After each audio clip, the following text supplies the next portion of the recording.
Assalamualaikum warahmatullahi wabarakatuh. Bismillahirrahmanirrahim. Alhamdulillahirabbil alamin wassalatu wassalamu ala asyrofil mursalin sayyidina Maulana Muhammadin wa ala alihi wa sahbihi ajmain. Amma ba'd. Terima kasih kepada dosen mata kuliah Psikologi Pendidikan Bapak Dr. Haji Muhyiddin Zuri MAG beserta para rekan-rekan kita mahasiswi yang saya cintai. Baiklah, marilah langsung saja karena waktu sekitar 10 menit, maka saya akan membahas secara singkat tentang perkembangan peserta didik, yaitu perkembangan kognitif dan bahasa peserta didik. Definisi perkembangan kognitif dan bahasa.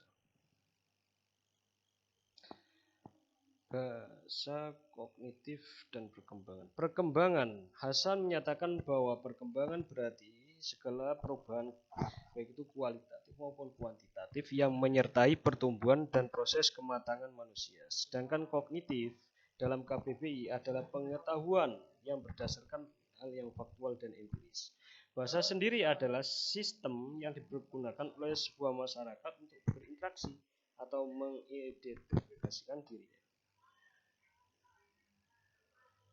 Kemudian teori perkembangan kognitif diprakarsai oleh Jean Piaget, yaitu seorang pakar psikolog dari Swiss antara 1896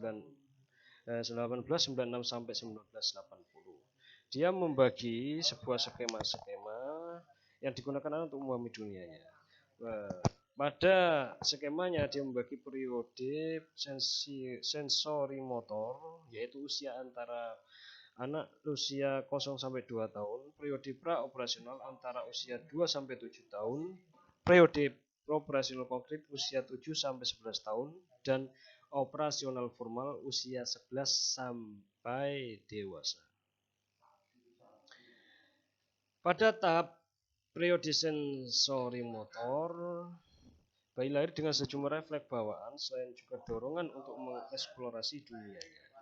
Di sini ada 6 subtahapan berupa skema refleks, yaitu 6 minggu berupa tindakan refleks. Kemudian subtahapan kedua yaitu reaksi sirkular primer dari usia 6 minggu sampai 4 bulan dan berhubungan terutama dengan munculnya kebiasaan-kebiasaan. Kemudian fase reaksi sirkular sekunder muncul antara usia 4 sampai 9 bulan. Kemudian subtahapan koordinasi reaksi sirkular sekunder muncul dari usia 9 sampai 12 bulan saat berkembangnya kemampuan untuk melihat objek sebagai sesuatu yang permanen, walaupun kelihatannya berbeda kalau dilihat dari sudut yang berbeda. Kemudian tahapan fase reaksi sirkular tersier muncul dalam usia 12 sampai 18 bulan dan berhubungan terutama dengan penemuan cara-cara bayi untuk mencapai tujuannya. Kemudian subtahapan awal representasi simbolik terutama dengan tahapan-tahapan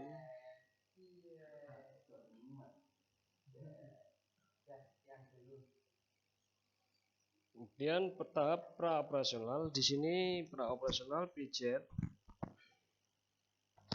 dalam teorinya mengatakan bahwasanya adalah sebuah prosedur untuk melakukan tindakan secara mental terhadap objek-objek. Cirinya adalah operasi mental yang jarang dan secara logis tidak memadai. Dalam tahapan ini anak belajar menggunakan dan mempresentasikan objek dengan gambaran dan kata-kata.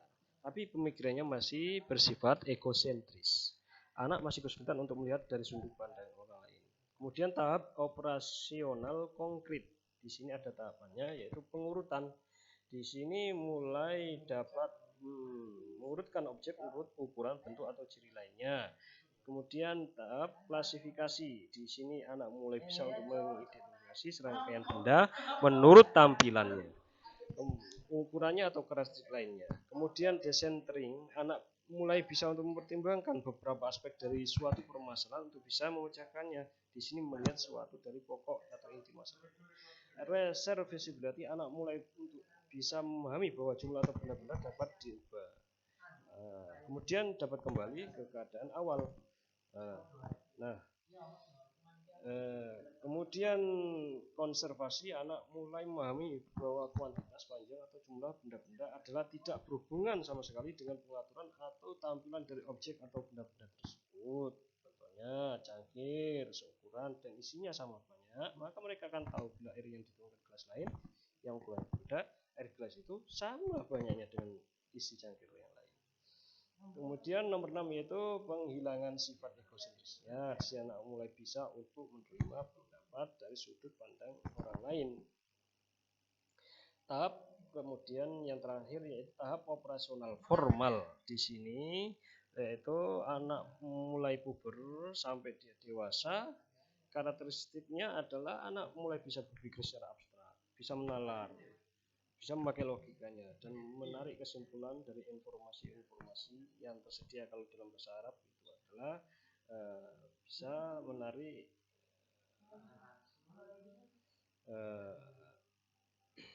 suatu natijah.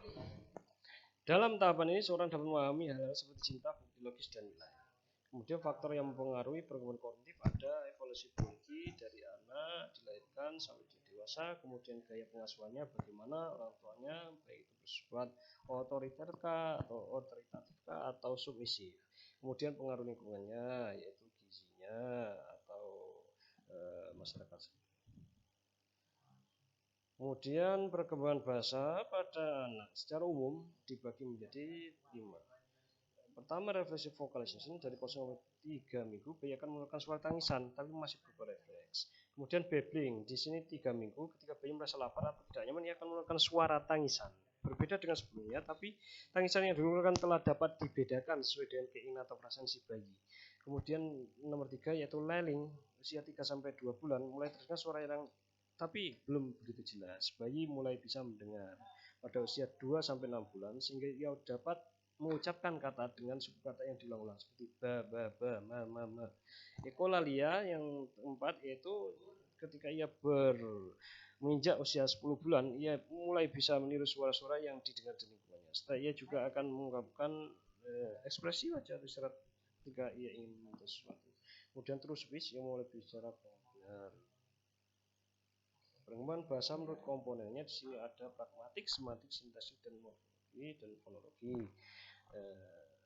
Pada pragmatik di sini usia 3 minggu bayi tersenyum, usia 2 tersenyum mulai bisa untuk mengetahui pola dialog sederhana berupa suara balasan. 2 bulan bayi mulai menanggapi ajakan komunikasi, 6 bulan bayi mulai tertarik dengan benda-benda sehingga bisa berfungsi dengan komunikasi ibunya. 7-12 bayi mulai bisa menunjuk sesuatu untuk menyatakan keinginannya. Lewat 3 tahun anak mulai berdialog lebih lama sampai beberapa kali giliran. Anak 5 tahun dapat mempertahankan topik melalui 12 kali giliran. Semantik. Di sini ada leksikal yang diperoleh konsep berkembang pesat pada masa prasekolah. Perkembangan sintaksis.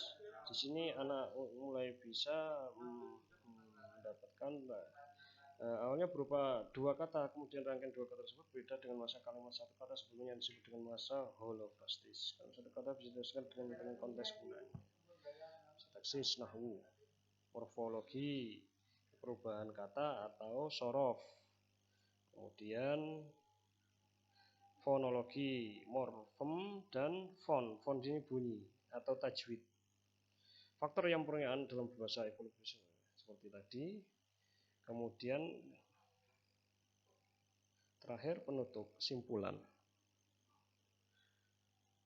Bila kami simpulkan bahwasanya perkembangan kognitif dan bahasa tadi dimusnahkan dalam 4 periode yaitu sensomotorik, operasional konkret, dan operasional formal. Jadi perkembangan bahasa dari komponennya melalui baik itu pragmatik, semantik, sintaksis, morfologi, dan fonologi dipengaruhi oleh 3 faktor yaitu biologi dan lingkungan luar. Saya bagaimana akan menyuruhkan yaitu carilah ilmu dari lahir sampai liang lahat.